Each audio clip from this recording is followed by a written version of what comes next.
Fala, meus queridos! Um excelente fim de semana, uma boa tarde a todos.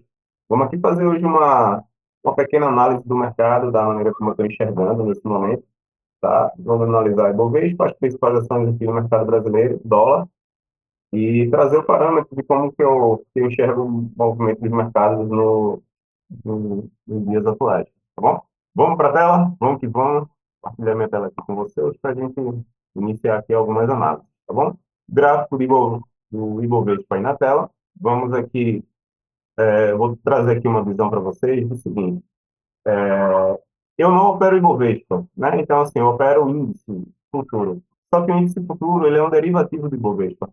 Então, não faz muito sentido a gente fazer análises mais longas pelo índice futuro. Porque aqui no índice futuro a gente tem que, para conseguir fazer essas análises mais longas, a gente precisa fazer algumas adaptações. Em que sentido? Vamos lá. Se a gente pega aqui o índice futuro sem o ajuste de agrupamento, que seria o quê? A cada 2 meses, nos meses pares, né? Vamos lá, fevereiro, abril, junho, enfim, os meses pares do ano, a gente tem a rolagem dos contratos. Os contratos eles têm vencimento. Então, o que que acontece? Se eu der um Ctrl K aqui, ó, eu vou ter o índice Bovespa Futuro tendo rompido um fundo importantíssimo aqui do semanal dele, do gráfico, né?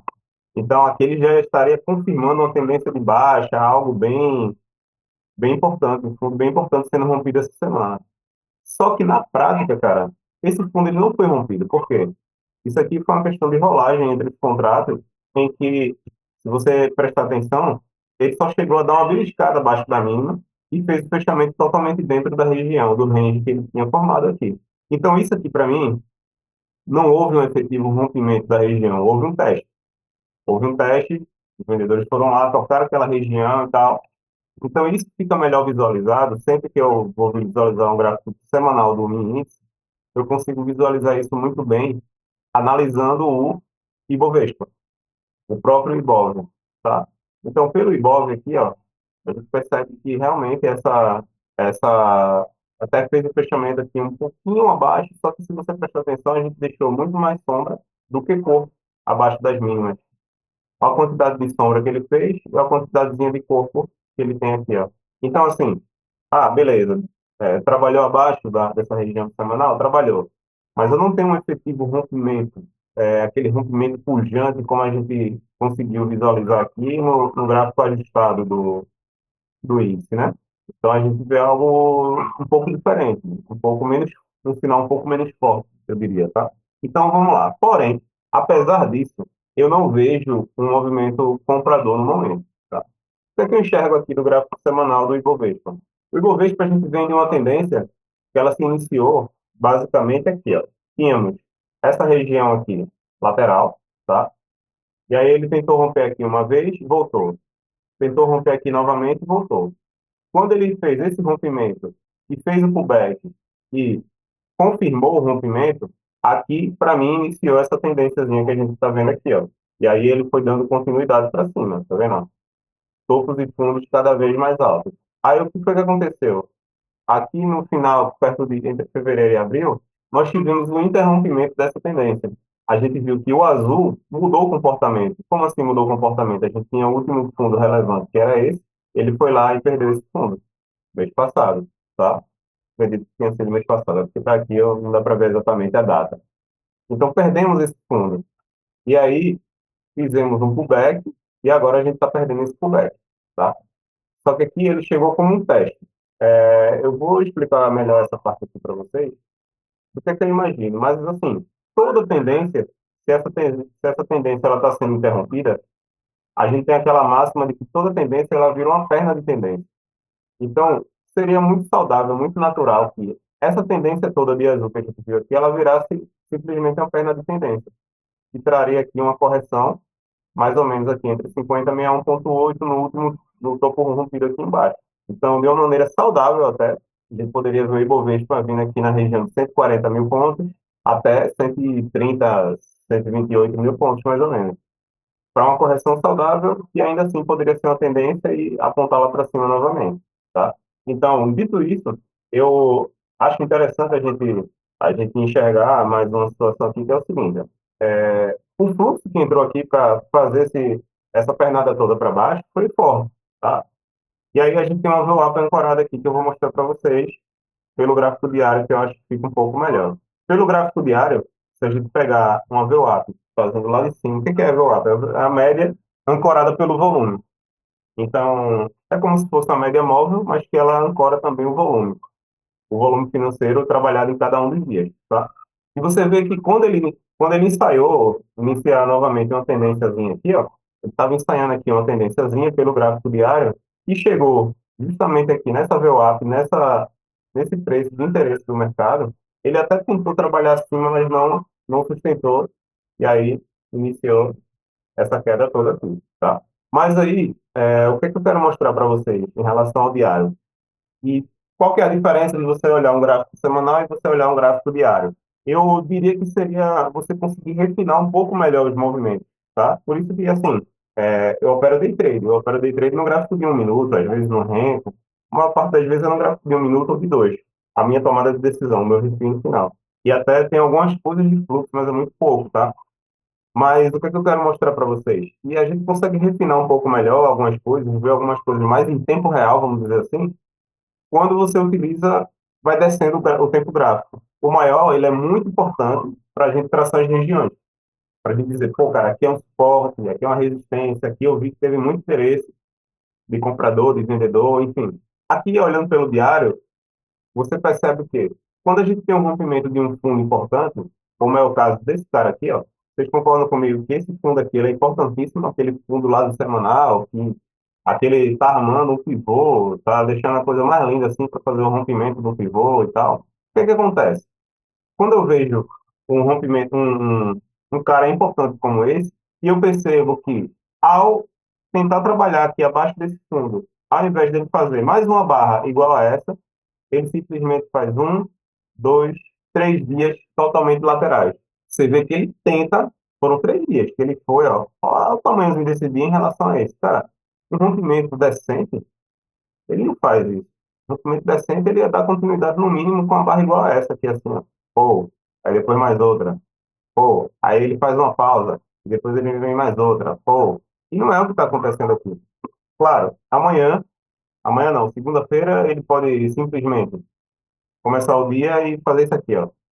Mas eu sempre vou trabalhar com o que eu estou vendo no momento que eu estou gravando esse vídeo, tá? No fechamento de sexta-feira, que foi esse cara aqui, esse dojizinho, né? Que ele deixou nesse fundo.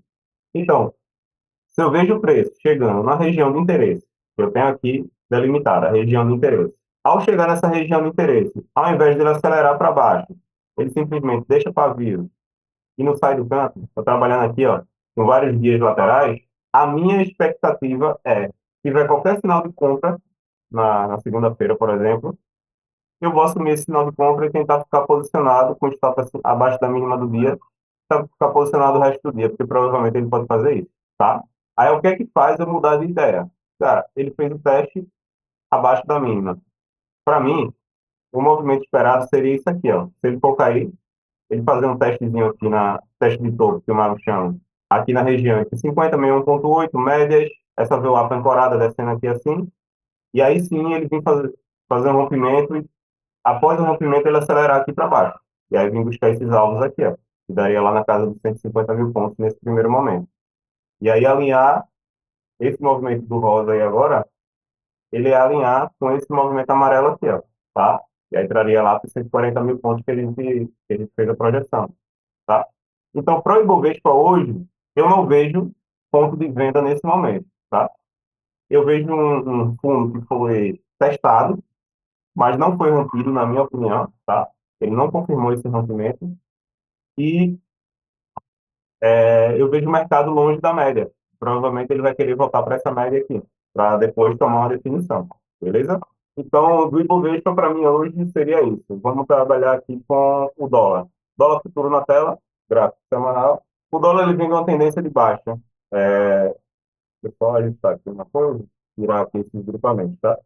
Ele vem de uma tendência de baixa de curto prazo, vem de uma lateralização de médio prazo e uma tendência de alta a longo prazo, beleza? Dessa tendência de baixa que ele vem fazendo aí, Ao meu ver, já é uma tendência que é bem longa e já cumpriu a maior parte dos alvos, tá? Vou colocar ela aqui assim. Ó, essa tendência para mim, essa aqui é. Então, passou de 5 pernas de tendência, para mim já é uma tendência cansada, ele já pede uma correção maior, tá? Então, o dólar, na minha opinião, fazendo esse rompimento desse cara aqui, ele vai corrigir o todo. A tendência vai virar uma perna de tendência. Então, a gente veria, por exemplo, no amarelo fazendo isso aqui, ó. Vindo buscar essa região aqui de 5,60, 5,80, tá? E aí aqui ele definiria se ou ia estrupiar lá para cima ou se iria armar mais uma perna de baixo aqui para baixo, beleza? Então, bem simples para o dólar é isso. Mas nesse momento seria compra, na minha opinião, tá? Ele já beliscou, deu uma beliscadinha aqui, ó. Deu uma beliscadinha aqui acima, seria a mesma coisa. Descer lá pro diário para gente ver o que está acontecendo aqui pelo diário, refinar um pouco mais. Aqui foi uma única barra que chegou lá e deu uma beliscada acima dessa massa. Então a gente teria que ver como seria essa continuidade, tá? Se de repente a gente iria ter, nessa semana que se inicia, uma barra aqui, ó, fazendo esse rompimento, uma barra aqui fazendo esse rompimento aqui assim, ó. Aí sim eu diria para você, ó, com certeza o dólar para cima, vamos que vamos. Mas não é o caso agora também. Ele só deu essa beliscada, tá? Normal, e voltou. Fechou dentro da região. Então, para mim, no diário aqui é um cenário lateral. Beleza? Topos nivelados e fundos nivelados aqui. As principais ações. Vamos iniciar aqui por Vale.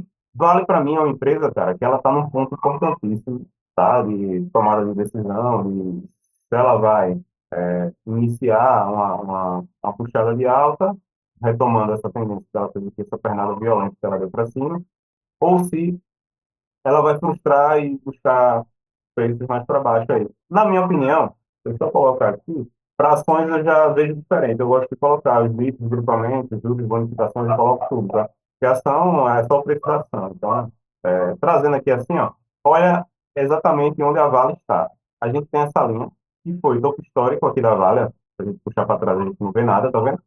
Foi topo histórico aqui da Vale, e ela está brigando nessa região. Você vê que ela voltou uma vez aqui, ó, voltou 2 vezes aqui, fez um fechamentozinho muito esdrúxulo aqui abaixo, aí entrou um pouquinho de comprador, e um detalhe, com ações e com índices que são negociados, como mini índice, dólar e tal, a gente consegue identificar aqui o fluxo, né? Então, perceba que quando ela chega nessa região, olha a quantidade de fluxo que foi entrando. Nego foi tentando sair das posições, venda, venda, venda, venda, venda, venda, venda, venda, mas ela não saiu do canto. Ela não saiu do lugar. Ela não conseguiu perder esse topo que foi rompido lá atrás. Então, para mim, isso aqui é absorção de preço. Os caras não estão deixando a Vale cair abaixo desses R$ 74 aqui, 72. Não estão deixando ela se deslocar para baixo. Os caras estão comprando para caramba aí, na minha opinião, é isso, tá? Comprando, comprando muito, para daqui a pouco empurrar o preço para cima aqui assim, ó. Agora, isso é o que eu visualizo no gráfico, mas eu preciso que o gráfico também me confirme essa situação. Eu tinha colocado um alerta na Vale aqui, ó. Se eu mudar aqui, eu vou até mostrar. Se eu mudar aqui o layout, ó lá. Eu tinha colocado um alerta aqui na Vale exatamente nesse ponto. E foi nessa semana aqui, ó. Ela fez um inside bar, tinha aparecido compradores, ela fez esse inside bar, retraiu a volatilidade. Eu disse, ih, rapaz, a Vale agora vai dar uma puxada para cima. Só que ela não rompeu essa máxima, tá? Ó, vou aproximar aqui que vai dar para ver melhor. Ela fez um tique acima só, máxima 7507 e aqui 7509. Ela fez um único tique acima, vamos pro diário, novamente, deixa eu ver. E foi nesse dia aqui, e aí, o diário tá uma baguncinha bem feia, né? Mas beleza. E aí, eu tava esperando no dia seguinte um fechamento acima, pelo menos. Não, desculpa, a compra que eu tinha colocado era nesse cara aqui, ó. Eu ia deixar romper, para depois que ele rompesse, eu fazer a compra por opções, tá? Mas aí ela foi apontou para baixo novamente. Tá aí dentro da lateralização, tá tranquilo, tá? Tá dentro do esperado, vamos dizer assim. Tá esperando o mercado se realinhar para o que é que eu gostaria de ver para comprar Vale. Eu gostaria de ver isso aqui, ó. Pelo menos um pivôzinho. Aqui assim. Pô. Por quê? Eu ia estar comprando um rompimentozinho de pivô em uma onda 3. Eu estaria pensando que isso aqui é uma onda 1. Eu pegar a onda 3 e para pegar o alinhamento dos fractais, tentar pegar esse cara grandão aqui a meu favor, como se fosse o início desse carinha aqui. Então, eu teria toda essa perna aqui lá para cima para buscar com um risco bem pequeno aqui, para buscar um grandão lá para cima, sacou? Então, vale para mim é isso. Vale para mim estar no suporte, até que me prove o contrário, beleza? É, aproximando bem aqui, esse movimento que ela vem fazendo de queda, a gente consegue visualizar aqui, ó, onda um, onda 2. Não é perfeito, tá? Mas assim, a gente consegue ter uma métrica mais ou menos. Onda 3, onda 4, onda 5. Provavelmente, ele está fazendo isso aqui para dar uma beliscadinha aqui embaixo, capturar aquela liquidez. Sempre fica aqui embaixo, a galera se desesperando, vendendo, acreditando que ela vai cair para caramba. E aí os compradores absorvem aqui e dá aquela puxada para cima, tá? Então, provavelmente eu vou estar comprando por aqui assim, ó, com opções para capturar o movimento lá para cima, beleza? Vale para mim é isso. Itaú. Itaú é o gráfico mais parecido com o Ibovespa de todos, na minha opinião. O Ibovespa ele está praticamente uma cópia de Itaú. A diferença é só esse topo aqui que Itaú não rompeu e o Ibovespa chegou a romper e voltou. Aqui ele não rompeu. Então, assim, Itaú tentou perder esse fundo essa semana também. Ó, semana que vem vai ser o divisor de águas. Ele só deixou sombras aqui abaixo e aqui o fluxo é bacana na venda. E aí a gente vai ver o que é que vai aparecer nessa semana agora, depois dele ter rompido esse fundo, tá? Depois dele ter perdido, ter trabalhado, ter beliscado, né, esse fundo aqui embaixo. A gente também tem 5 ondas aqui, ó, 2, 3, 4, 5 já. Então, de repente, aqui ele só capturou essa liquidez e vai apontar para cima. É, pelo, pelo canalzinho que ele vem fazendo aí, se eu for traçar aqui, ó, fica bacana de ver, ele poderia vir um pouco mais para baixo ainda, sem ser uma tendência de baixa. De repente, pegar mais uma vela aqui assim, ó, faz a exaustão e depois vai voltando com tudo. Para a parte de cima desse canalzinho de baixa, tá vendo? Até chegar algum momento que ele vai romper o canal, fazer o pullback e ir embora. Então, a melhor compra para Itaú, na minha opinião, pelo semanal, seria algo por aqui assim, ó, perto do onda 3, retomando a tendência de alta, retomando isso aqui assim, tá? Então, Itaú não tem nada para fazer no momento, é aguardar. Compras aqui seria totalmente no risco, né? É aquelas compras pequenas que você vai fazendo, tenta fazer parcial, desloca o preço médio para baixo e aí tenta ficar posicionado. Mas tirando isso, não tem muito o que fazer, não. Vamos lá, Petrobras. Ó. Beleza, Petrobras eu estou posicionado, inclusive. Para mim, do trio de ouro do Brasil, é a melhor nesse momento. Por quê? Porque já apareceu compra. Eu fiz uma compra em Petrobras exatamente aqui, ó. Foi que eu enxerguei. Essas médias de semanal, elas são muito fortes. Não só no semanal, em qualquer tempo gráfico, você vai ver que são pontos que não passam de primeira, né? Então, ela veio caindo aqui, ó. Veio caindo aqui, beleza, chegou na região das médias. Eu não comprei logo de cara. Eu utilizo isso aqui juntamente com o setup do Storm, que é o quê? Comprar o rompimento da máxima do semanal de Petrobras, quando ela está em tendência de alta. Você vê que se você tivesse comprado aqui, ó, fez um lucro bacana, comprou aqui, fez um lucro bacana, comprou aqui, ou aqui, fez um lucro bacana. E você vai comprando o rompimento da máxima, você vai comprando opções de Petrobras, com um alvo de 8% para cima, de 6 a 8%. Então foi isso que eu fiz, tá? Eu acabei não pegando essa primeira compra, acabei não pegando, mas eu peguei essa aqui, ó. Quando ele fez eu esperei aparecer esse candle aqui, comprador, marquei a máxima dele, na semana seguinte ele já abriu em gap. Eu comprei logo na abertura, comprei opções, bateu meus 8% aqui, bateu quase 8, não chegou a bater os 8 exatamente, os 8 está mais ou menos aqui assim, ó. E aí eu realizei parcial, tô com a mãozinha pequena, só para ver se ela vai dar continuidade, tá? O que me parece que vai acontecer, porque assim, esse movimento que ela está fazendo aí, só pegar aqui, seria a retomada da tendência, mais ou menos o que ela fez aqui, ó. Só aqui tá mais bonitinho, né? Acho que tá bem parecido com isso aqui, tá vendo? Então, eu esperaria o quê? Dá para comprar novamente essa semana, aqui no rompimento da máxima do semanal, e com 8% para cima de alvo. Só que 8% para cima de alvo, ele já ativa esse pivô aqui, e a gente vai ter um alvo provavelmente aqui nessa região que ele lateralizou, tá vendo? Perto de R$ 48. Então, Petrobras, para mim, rompendo a máxima dessa semana, a gente tem uma projeção aí bacana de uns 10%, mais ou menos, 10, 15%. Beleza? No mais é isso. Deixar esse vídeo aí para vocês. Minha visão do mercado, o que eu estou vendo nesse momento para a Ibovespa, para o mercado em geral. E no mais, fiquem com Deus. Uma excelente semana. Deus abençoe.